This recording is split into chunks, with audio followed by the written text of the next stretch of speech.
안녕하세요. 오늘의 데일리 뉴스레터에 오신 것을 환영합니다. 1. 잠수함 무한 다이빙. 2. 양자도약. 3. 한국의 미친 기술. 한번 진실을 알아봅시다.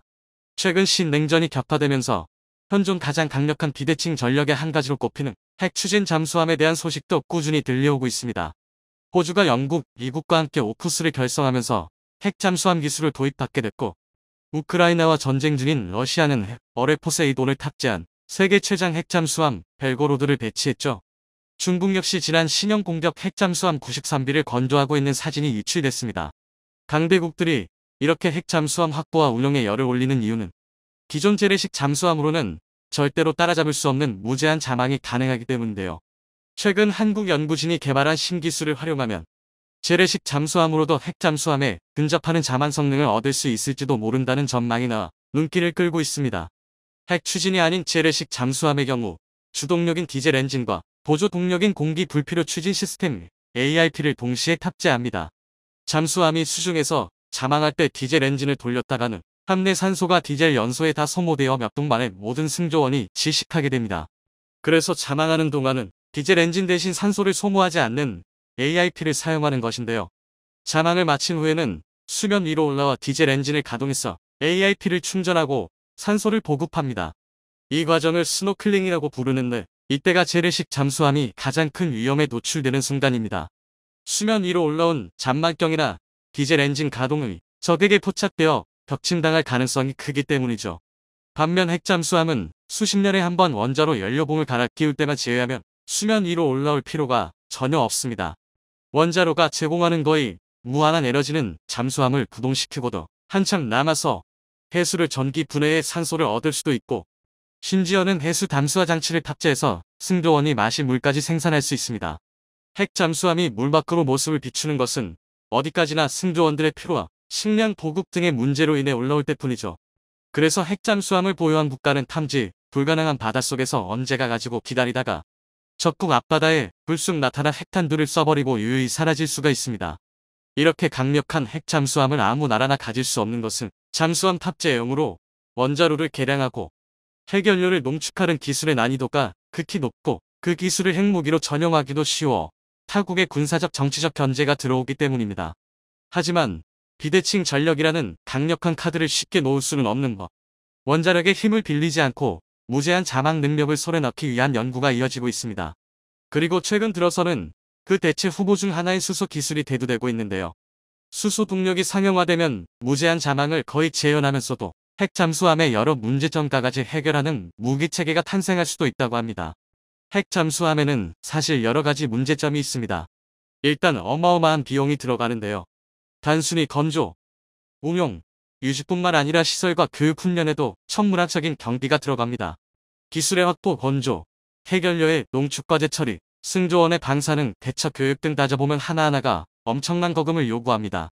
이렇다 보니 핵잠수함 한 척에 들어가는 경비는 재래식 디젤 잠수함의 10배 이상이라고 하죠. 그런데도 이 중 어느 하나라도 빼놓고는 갈 수가 없습니다. 기술 확보와 건조는 말할 것도 없고, 핵연료 덜 농축하면 연료봉의 수명과 잠안 기간이 짧아지며 핵연료 재처리에 투자를 소홀히 하면 연료 활용 효율이 떨어집니다. 무엇보다 승조원의 교육이 부족했다가는 방사능 오염이라는 최악의 시나리오가 펼쳐질 수 있죠. 그런데 새롭게 대두되고 있는 수소 동력을 잠수함에 적용하게 되면 이러한 문제점을 말끔히 해결하면서도 무제한에 가까운 자막 능력까지 유지할 수 있다고 하는데요. 수소 동력은 연료, 전지를 이용해 수소와 산소를 반응시켜 전기와 물을 얻는 기술입니다. 보통의 경우 연료 전지를 탑재한 엔진에다 저장해뒀던 수소와 공기 중에 산소를 투입해서 전기를 얻고 물을 배출하는 방식으로 사용합니다. 그런데 이를 수중에 잠수함에 적용하려고 할 때는 수소와 산소 양쪽을 모두 따로 보급해야 하는 문제가 생기죠. 이미 재래식 잠수함의 AIP는 이를 감안하고 수소 연료 전지를 활용하고 있는데요. 스노클링으로 얻은 산소를 싣고 온 수소에 반응시켜 효율이 높고 구동음이 매우 적은 동력을 얻을 수 있습니다. 수소 추진 잠수함은 이를 확대해 AIP뿐만 아니라 주동력에도 적용하자는 발상인데요. 무태소 싣고 온 액화산소에 더해 스노클링으로 얻는 산소도 액화시켜 적재하고, 수소 역시 효율 좋은 저장 방식을 채택해 디젤 엔진의 자리를 대체하는 것입니다. 또한 잠수함을 구동하고 남는 동력으로는 해수를 전기 분해해서 저장된 산소와 수소를 절약하고 결과적으로는 스노클링 빈도를 최대한 줄이는 것이죠. 기존 재래식 잠수함의 잠안기간은 길어야 3주, 핵잠수함의 잠안기간은 사실상 무제한이지만 승조원의 피로를 감안해 15주 정도 주기로 운영합니다. 스노클링의 빈도를 15주에 한 번 정도까지 떨어뜨릴 수만 있다면 핵잠수함을 확보한 것과 비슷한 효용을 얻을 수 있는 것입니다. 그런데 최근 국내 연구진이 이 수소 추진 잠수함의 실현에 큰 신기술을 개발했다는 소식이 들려와 기대를 모으고 있는데요. 국방과학연구소 에드가 개발한 고효율 수소 저장 기술과 고려대 연구원이 개발한 전기 분해형 신소재 촉매입니다. 기존 잠수함용 연료, 전지에 쓰던 수소 저장 기술은 수소를 특수한 합금에 흡수시키는 방식이었습니다. 이 방법은 비교적 안전하게 수소를 취급할 수 있다는 장점은 있지만 무게와 부피 대비 저장 효율이 떨어지고 별도의 충전 시설까지 요구해서 일정 주기마다 반드시 시설이 설치되어 있는 부두에 정박해야만 했습니다. 작전 중인 잠수함을 고사시킬 수 있어 타격 우선순위가 매우 높은 표적을 육상에 남겨놓게 되는 셈입니다. 그런데 에드에서 이러한 단점이 있는 수소 저장 합금 대신에 메탄올에서 고순도 수소를 뽑아내는 방식을 개발한 것이죠. 알코올의 일종인 메탄올을 잠수함에 연료처럼 싣고 나가서 시설에 들리지 않고 잠수함 내부에서 필요할 때마다 분해해 수소를 추출하는 방식입니다. 메탄올은 값이 싼 데다가 보관 및 주입이 간단하며 별도의 장치도 필요 없고 그러면서도 무게당 저장 효율은 훨씬 높습니다. 이를 통해 연료의 보급 주기를 최대한 늘릴 수 있죠. 한편 고려대 연구원이 개발한 기술은 전기 분해의 효율을 엄청나게 끌어올려 수소 생산 자체의 비용을 절감시킬 수 있습니다. 물을 전기 분해하는 데에는 촉매가 필요합니다. 촉매가 없어도 전기 분해 자체는 가능하지만 그 효율이 극히 떨어지죠. 그런데 그 촉매 중 가장 효율이 좋은 것은 하필이면 백금과 이리듐입니다. 백금, 이리듐 전극을 활용한 전기 분해는 수소 생산 효율은 좋지만 촉매 전극 자체가 귀금속과 히토류라서 킬로그램당 7만 달러가 넘는 고가인데다가 촉매의 비활성화도 매우 빨라서 하루를 넘기지 못합니다. 결과적으로는 전기 분해를 통한 수소 생산법 자체의 가격 경쟁력을 크게 떨어뜨리죠. 그래서 여태까지는 수소 생산을 석유 정제 과정의 부산물이나 천연가스에서 추출하는 방법에 의존해왔습니다. 그런데 고려대 연구원이 개발한 기술을 활용하면 태운 1000조각에다 니켈을 도금시키는 간단하고 값싼 공정만으로 백금, 이리듐 촉매보다 20배나 많은 수소를 2000시간 이상 안정적으로 생산할 수 있게 됩니다. 이는 어쩌면 수소 산업 전체의 수준을 비약적으로 발전시키는 계기가 될 수도 있습니다. 고윤지 고려대 석박사통합과정연구원은 언론 인터뷰에서 특수한 표면 처리를 해 안정적인 금속과의 결합을 유도함에 따라 높은 전류 밀도에서도 안정적으로 구동할 수. 조진한 고려대 화공생명공학과 교수는 비귀금속으로 귀금속 촉매를 대체할 수 있는 성능을 구현할 수 있다는 것이고 2000mA의 높은 전류 밀도에서도 이렇게 오랫동안 구동 안정성을 갖춘 것은 지금까지 전 세계적으로 보고된 적이 없다고 밝혔습니다. 이를 수소 추진 잠수함에 적용한다면 바닷물을 전기 분해해서 저장 중인 산소와 수소의 소모량을 절약하고 스노클링 빈도를 줄이는 데 큰 도움이 될 수 있습니다. 이 기술들이 상용화되면 재래식 잠수함도 비교적 저렴한 비용으로 핵 잠수함에 못지않은 잠안 기간을 확보할 수 있게 됩니다. 이렇게 우수한 국산 수소 기술은 사실 군용으로만 사용할 수 있는 것은 아닙니다. 수소는 오염물질을 발생시키지 않는다는 점에서 차세대 에너지로 주목받아 수소 자동차는 이미 상용화가까지 이루어져 있는데요. 이젠 비단 자동차뿐만 아니라 비행기와 선박 등 기존의 동력을 요구하던 모든 영역에 수소 동력을 접목하려는 시도가 이어지고 있습니다. 이런 추세가 이어지면 2050년에는 수소 산업 분야의 시장 가치가 무려 2조 5천억 달러, 한국 돈으로 약 3,268조에 달할 것으로 예상되는데요. 특히 선박에 관련해서 2018년 국제해사기구 IMO가 온실가스를 강력하게 규제하겠다고 나선 이후 세계 각국의 조선 및 해운 업계는 의류 선박 대신 규제를 통과할 수 있는 새로운 배를 원하게 됐습니다. 당시 그 현실적인 대안으로 제시됐던 LNG 추진 선박에 이어 수소 추진 선박 역시 차세대 무탄소 해운의 주역으로 주목받고 있는데요. 전통의 조선 강국인 한국은 그 당시에도 새로운 바람에 발빠르게 적응해서 LNG 선박 점유율을 싹쓸이했던 전적이 있죠. 그러다 친환경 해운의 패러다임이 수소로 급변하자 수소 연료 전지나 수소 엔진의 기술은 한국이 다소 밀리는 것이 아니냐는 목소리가 나왔는데 이런 위기를 수소 생산과 저장이라는 새로운 영역에서 앞서 나감으로써 타파할 수 있을 것으로 점쳐집니다. 이번에는 수소 산업 전체의 체질을 크게 개선할 수 있는 기술을 개발했으니 시장 점유율 정도가 아니라 산업 전체를 선도하는 종주국의 지위까지 기대해 볼 수 있을 것으로 보이는데요. 미사일의 선례에서도 알 수 있듯이 한국은 이가 없으면 잇몸으로 핵이 없으면 재래식 기술로 기어이 세계 최고를 달성하는 끈질긴 근성과 저력이 있습니다. 이는 다른 국가가 감히 따라할 수 없는 한국인만의 국민성이라고 할 수 있죠. 이러한 힘이 있으면 한국은 앞으로도 세계 굴지의 기술 강국으로 주 자리매김해 나갈 수 있을 것입니다. 마침내 한국형 함재기와 수송기가 공개됐습니다. 한국항공우주산업이 KF-21N과 다목적 수송기 모형을 전시했습니다. 둘 다 여태껏 소문만 무성했던지라 국내 군 관련자들의 관심이 집중됐는데요.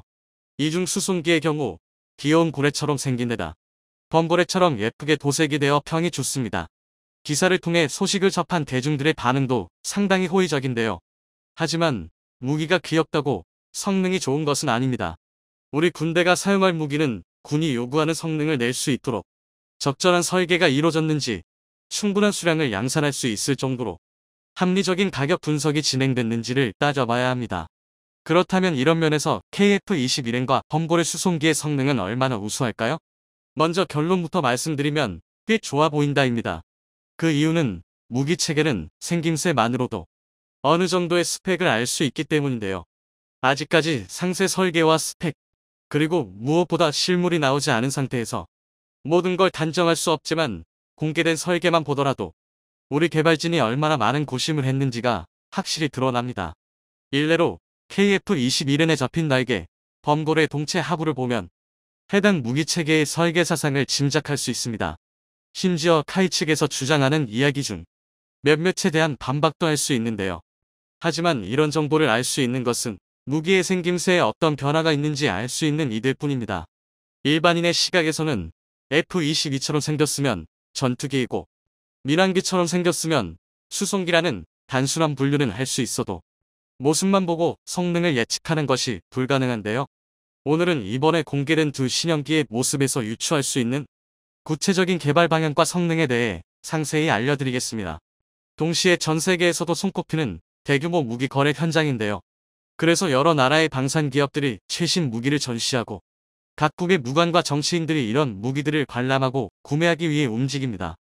이번 행사의 경우 무려 43국에서 국방 분야를 담당하는 장차관급 고인사들과 군장성, 그리고 다수의 무관단이 참석했습니다. 특히 동부 국경을 우크라이나와 마주하고 있는 슬로바키아는 국방장관을 포함해 30명의 각 분야 전문가로 구성된 사절단이 전세기를 타고 방문했는데요. 이번 전시회를 관람한 뒤 우리 방산기업을 순회하면서 양국의 방위 협력을 논의할 계획입니다.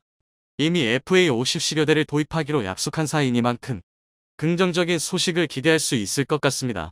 이처럼 세계에 관심을 갖는 방산 전시회이다 보니 우리 방산 기업도 보여줄 수 있는 것은 최대한 보여주려고 노력하고 있는데요. 이번에 카이가 공개한 KF-21N과 다목적 수송기가 대표적인 사례입니다. 사실 KF-21 함재기형과 다목적 수송기는 카이에서 개발을 주장할 뿐 군에서는 아직 개발을 확정짓지 않았습니다.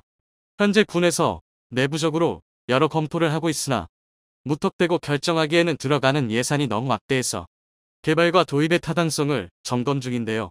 따라서 이번에 카이가 공개한 모형은 1990년대 김영삼 정권이 공개했던 한국형어처럼 모양만 있는 상상 속 물건으로 끝날지도 모릅니다. 하지만 그럼에도 카이는 이번 전시회에서 당당하게 KF-21N과 다목적 수송기를 공개했습니다. 아직 개발조차 확정되지 않았으나 이 정도 무기는 우리 한국의 방산기업이 충분히 만들 수 있고 또 만들 능력이 있다는 것을 보여주면서 우리 무기를 사려는 해외 바이어들에게 한국 방산의 능력을 홍보하려는 것인데요. 실제로 모형을 살펴보면 우리 기술로 충분히 도전할 법하다는 생각이 듭니다. 먼저 KF-21N을 살펴보면 꺾인 날개가 눈에 띕니다. 이렇게 날개를 꺾는 것은 공간 효율을 높이기 위해서인데요. 일례로 2차 대전이 한창이던 1940년대 함재 전투기들을 보면 이렇게 날개를 확 꺾인 모습을 쉽게 확인할 수 있습니다. 길쭉한 날개가 차지할 공간을 줄여 한 대라도 더 많은 전투기와 탄약을 배에 실으다 보니 전투기 날개가 접힐 수 있도록 설계한 것인데요. 이렇게 개선된 공간 효율성 덕분에 2차 대전 당시 미국의 주력이던 요크타운급 항공모함은 무려 90배기의 함재기를 운용할 수 있었습니다. 그런데 좀 이상합니다. KF-21N의 날개는 저게 접은 건가 싶을 정도로 살짝 접혀 있는데 이게 쓸모가 있는지 궁금해 하실 텐데요. 그런데 이것이 의외로 꽤 쓸모가 있습니다. 우선 2차 대전 전투기와 달리 날개를 살짝 꺾는 것은 요즘 나오는 모든 전투기들의 특징입니다. 그도 그렇게 제트기가 등장하면서 초음 속으로 비행하는 전투기들의 날개 강도가 대폭 강화됐습니다. 그래야 날개가 저항을 견뎌서 공중 분해를 면할 수 있기 때문인데요. 이 때문에 현대의 함재기는 함재기임에도 불구하고 접을 수 있는 날개 면적이 크게 줄었습니다.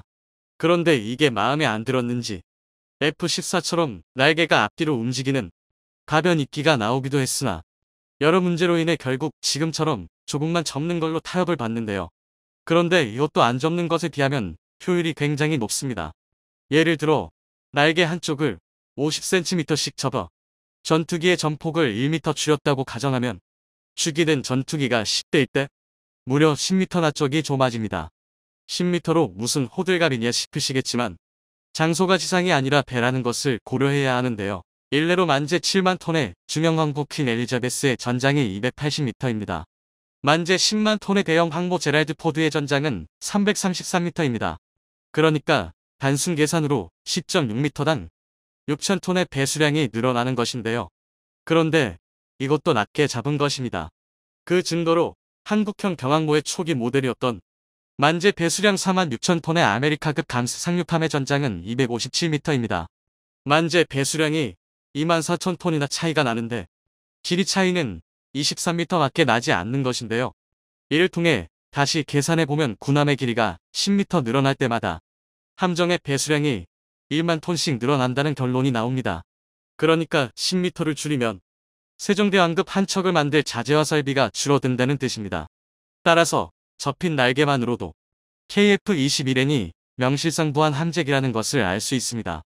하지만 함재기와 일반 전투기의 차이가 날개뿐이라면 KF-21이 시험비행에 성공했음에도 불구하고 우리 군이 KF-21N의 개발을 꺼릴 리가 없습니다. 이처럼 함재기에는 반드시 필요한 여러 요소가 더 갖춰져야 합니다. 그 중 하나가 바로 랜딩 기어입니다. 랜딩 기어는 전투기가 착륙할 때 내리는 바퀴로 함재기의 경우 이 랜딩 기어가 강화되어야 합니다. 짧은 이 착륙 거리 때문에 충분히 감속하지 않았음에도 내리꽂듯이 착륙해야 하고 그 과정에서 발생한 충격을 랜딩 기어가 받쳐줘야 하기 때문인데요. 그런데 이번에 공개된 KF-21N에 이 랜딩 기어가 강화됐다는 것은 명백한 함재 전투기라는 뜻입니다. 앞바퀴가 뒷바퀴와 비슷할 정도로 크게 보강됐다는 것을 알 수 있는데요. 그리고 동체 하부의 항모 이착함을 위해 어레스팅 후크를 걸 수 있는 공간도 확인됐습니다. 이를 통해 한 가지 사실을 더 알 수 있습니다. 바로 KF-21N이 전자식 사출기 이멀즈처럼 전투기의 이륙을 돕는 캐터펄트가 탑재된 항모에서 운용되리란 것입니다. 만약 한국이 개발하는 함재기가 F-35B처럼 수직 2착륙을 염두에 뒀다면 바퀴보다는 엔진 쪽에 신경을 많이 썼겠지만 한국형 함재기는 랜딩 기어와 어레스트 후크 반응을 들였습니다. 달리 말해 KF-21N의 설계는 캐터펄트를 탑재할 수 있는 만재 7, 8만 톤 수준의 중형 항모가 건조될 것을 확신하고 만들어진 설계라는 뜻입니다. 그러니까 만약 우리 해군이 KF-21N을 채택한다면 한국형 항모 사업도 기존 경항모에서 중형 항모 사업으로 대폭 확대될 게 분명합니다.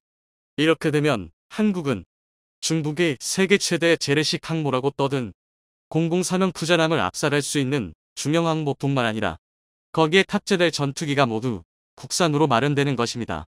그런데 이번에 KF-21N과 함께 공개된 다목적 수송기의 형상을 통해서도 KF-21N 못지않은 상세한 분석이 가능합니다. 먼저 동체 하부의 튜브처럼 튀어나온 부분에 주목하셔야 하는데요. 이렇게 부품 설계는 최신 군 수송기의 트렌드입니다. 장갑차나 자주포 등 기갑 장비를 효율적으로 수송하려면 일반적인 항공기의 형상인 원통형보다 사각형이 더 적합합니다.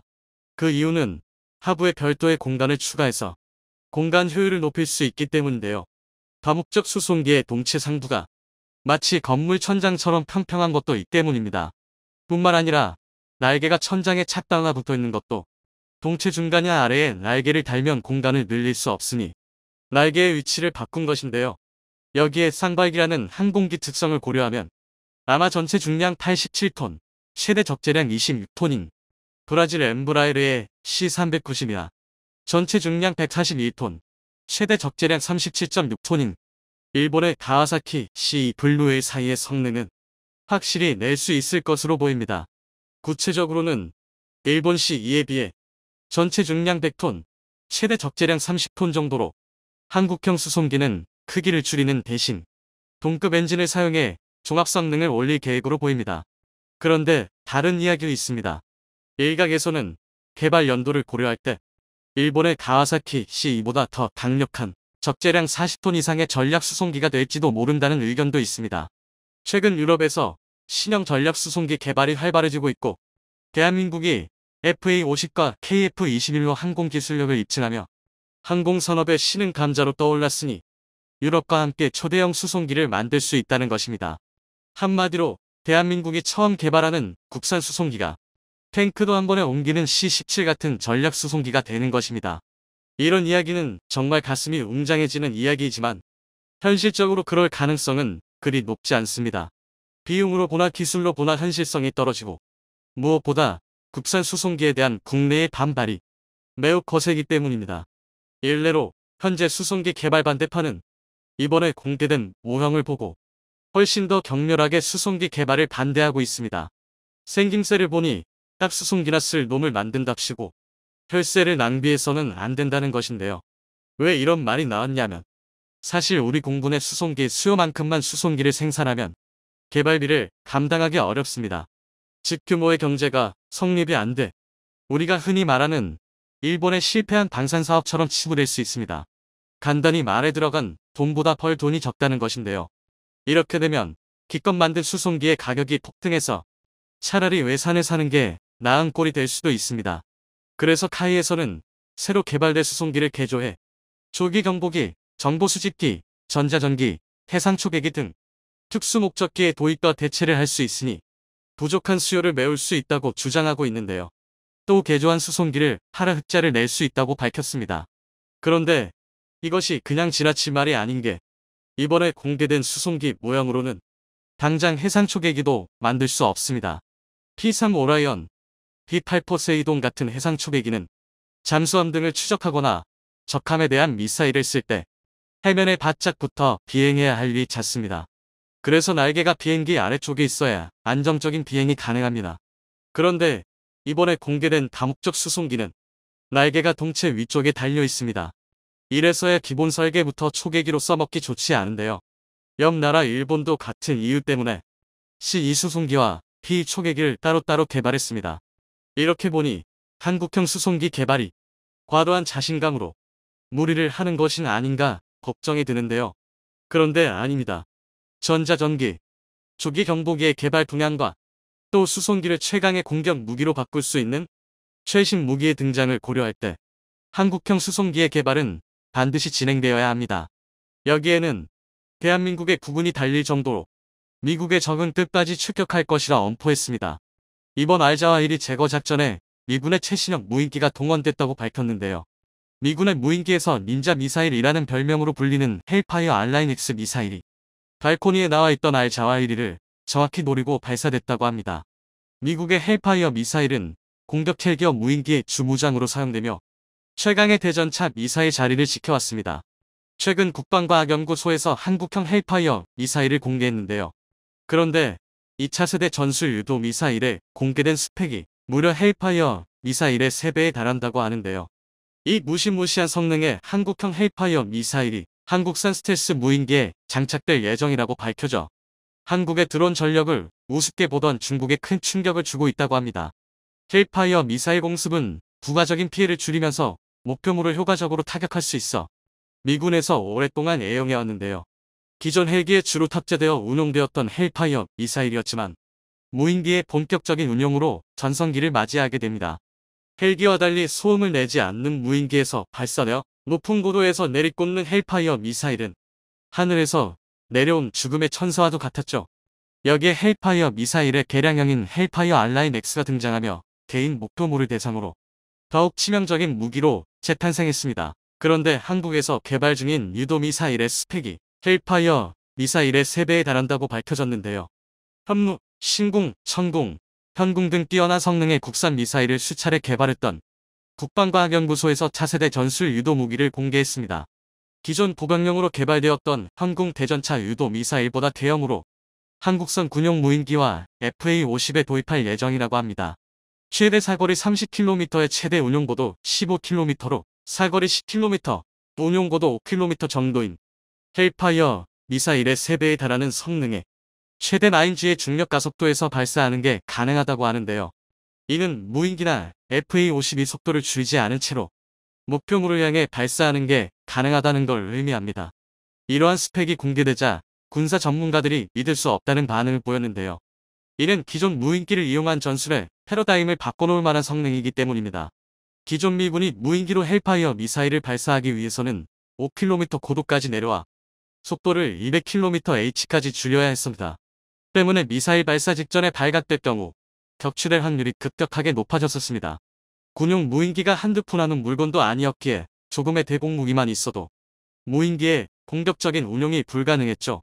그런데 이 한국형 헬파이어 미사일이 도입된다면 고고도에서 순식간에 미사일을 발사하고 철수하는 게 가능해집니다.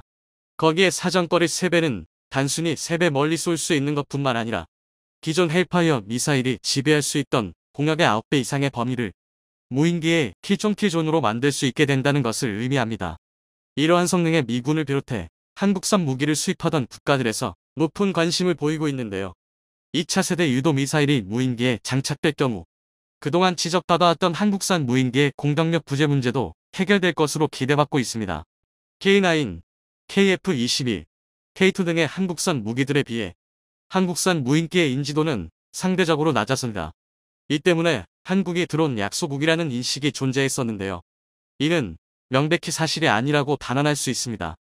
한국의 군용 무인기 개발 역사는 무려 1977년까지 거슬러 올라갑니다. 한국형 무인기 개발 시작 후 4년 만에 비행이 가능한 실증 기체 솔개를 만드는 데 성공했는데요. 하지만 1984년 국산 무기 개발에 투입되던 예산과 인력이 축소되며 한국형 무인기 개발은 갑작스럽게 중단되고 말았습니다. 그렇게 잊혀지는 듯 했지만 1990년 걸프전이 발발하며 전 세계의 군용 무인기 열풍이 불기 시작합니다. 당시 미군은 걸프전에서 무인기를 적극적으로 운용하며 전쟁의 양상을 뒤바꿔 놓았습니다. 이는 현대 무기사에서 항공모함의 등장만큼이나 충격적인 사건이었습니다. 한국 역시 이에 자극받아 1990년부터 무인기 개발에 착수하고 겨우 1년 뒤인 1991년 세계 10번째 무인 정찰기 RQ-100이 송골매를 선보았습니다. 현재 군단급 정찰기로 운용 중인 송골매를 시작으로 본격적인 한국형 군용 무인기 개발이 진행 중에 있는데요.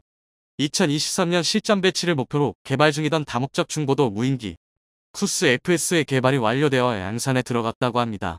최고 속도 360km, 최대 고도 13km, 운용 반경은 500km에 달해 사실상 한반도 전역을 작전 범위로 두고 있는데요. 쿠스 FS는 현재 미군의 주력 무인 공격기인 MQ-9 리퍼를 목표로 설계했기에 정찰 임무 외에도 미사일을 탑재한 무인 폭격기로도 운용될 예정입니다. 쿠스 FS의 이륙 중량이 5,700kg에 달해 헬파이어 미사일을 비롯해 다양한 무장을 탑재할 수 있을 것으로 기대받고 있는데요. 최근 한국에서 미국 측에 헬파이어 미사일 400기를 구매하고 싶다는 의사를 밝혔었던 게 곧 실전 배치될 쿠스 FS의 무장을 확보하기 위함이었던 것으로 보입니다. KF-21의 시험비행 이전 공개된 공군 홍보 영상에서 컴퓨터 그래픽으로 만들어진 스텔스 무인 전투기 가오리-X가 KF-21의 호위기로 등장했었는데요. 미국의 차세대 스텔스 무인기들과 유사한 형상을 지닌 가오리-X는 KF-21에 앞서 전장에 투입돼 정찰과 대공 무기를 파괴하는 역할을 수행할 예정입니다. 가오리-X는 2030년에 KF-21과 함께 전력화가 계획되어 있는데요. 단 한 대의 KF-21로 비행편대를 구성하는 게 가능해질 것으로 보입니다. 이처럼 군용 무인기 하면 생각나는 형태의 무인기 외에도 다양한 방식의 군용 무인기가 개발 중에 있는데요. 그중 독특한 군용 무인기 개념이 바로 자익스 드론과 군집 드론입니다.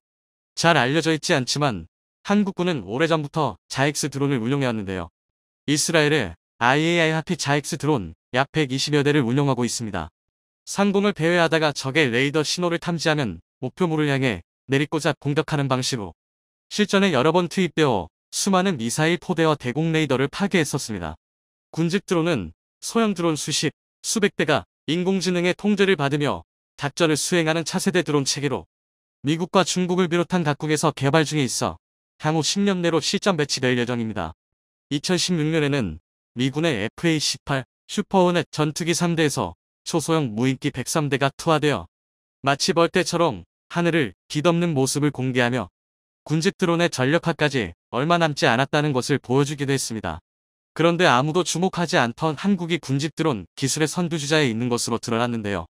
지난 2018년 평창 올림픽 개최식에서 드론 1218대가 밤하늘에 오른 길을 그려내 전 세계를 놀라게 했었습니다.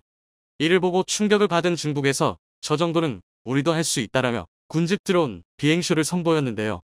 대형을 갖추지 못하고 서로 부딪히더니 우수수 추락하며 밑에 있던 사람들을 덮쳐 국제적 망신을 당하기도 했었죠. 이러한 기술력을 토대로 한국군 역시 군집 드론 체계를 개발하고 있다고 합니다.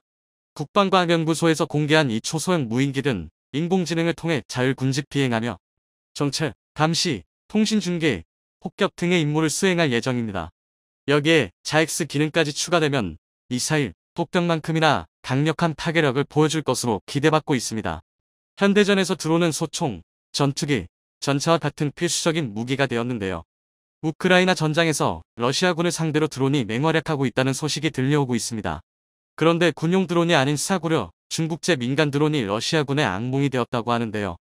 우크라이나에 중국산 드론 수백 대가 기증되었는데 여기에 테이프나 끈을 이용해 수류탄을 싣고가 러시아군의 머리 위에 떨구어 군용 드론들보다 러시아군에 막대한 피해를 입히고 있습니다. 이 드론들은 크기가 작아 러시아군이 가진 레이더에 탐지되지 않고 높이 올라가면 소음도 거의 없어 접근하는 것을 파악할 수 없다고 합니다. 아이러니하게도 러시아의 우방인 중국제 드론이 러시아군에 막대한 피해를 주고 있는 것이죠. 현대전에서 드론들이 활약하며 드론을 잡기 위한 기술도 각광받고 있습니다. 프레데터, 리퍼와 같은 군용 무인기 외의 소형 드론들은 가격도 훨씬 싸고 작아서 현재의 대공 무기 체계로 대응하기엔 수지타산이 맞지 않습니다. 수십만원짜리 드론 한 대에 수억원짜리 대공 미사일을 낭비하는 셈이니까요. 덕분에 이제 사양길에 올랐나 싶었던 대공 무기가 다시금 주목받고 있는데요. 일반 대공 무기들보다 짧은 사거리로 외면받았던 대공 장갑차가 대대 드론전 종결 병기가 된 것입니다. 사정거리가 짧다고 하지만 소형 드론의 공격 범위보단 넓고 드론을 잡는 데에는 기관포 몇 발이면 충분하게 대공 장갑차 단 한 대로 수백 대의 드론을 처리하는 게 가능합니다. 하지만 드론의 등장 전 대공 장갑차는 현대전에 쓸모가 없다고 판단한 각국에서는 개발을 중단하거나 퇴역 수순에 들어갔었는데요. 한국은 북한의 구형 공격기를 이용한 저공 침투를 막기 위해 K-30BO를 지속적으로 운용하며 개량을 거듭해왔습니다. K-30의 개량형인 BOE에는 진행형 공중폭발탄을 사용하는 40mm 기관포와 지대공, 대전차 미사일이 탑재되고 위상 배열 레이더와 전자 광학 추적 장치가 탑재되어 사실상 현존하는 세계 최강의 저고도 방공 시스템이라고 할 수 있습니다. 한국군은 오래전부터 드론이 미래의 전장을 지배할 것으로 보고 준비를 해왔습니다. 그리고 드디어 공개된 차세대 공대지 미사일과 국산 스텔스 무인기가 만나 대한민국의 적을 공포에 떨게 할 드론 전력이 완성되어 가고 있습니다. 더 이상 우리의 적이 안심하고 쉴 수 있는 곳은 없게 될 것입니다.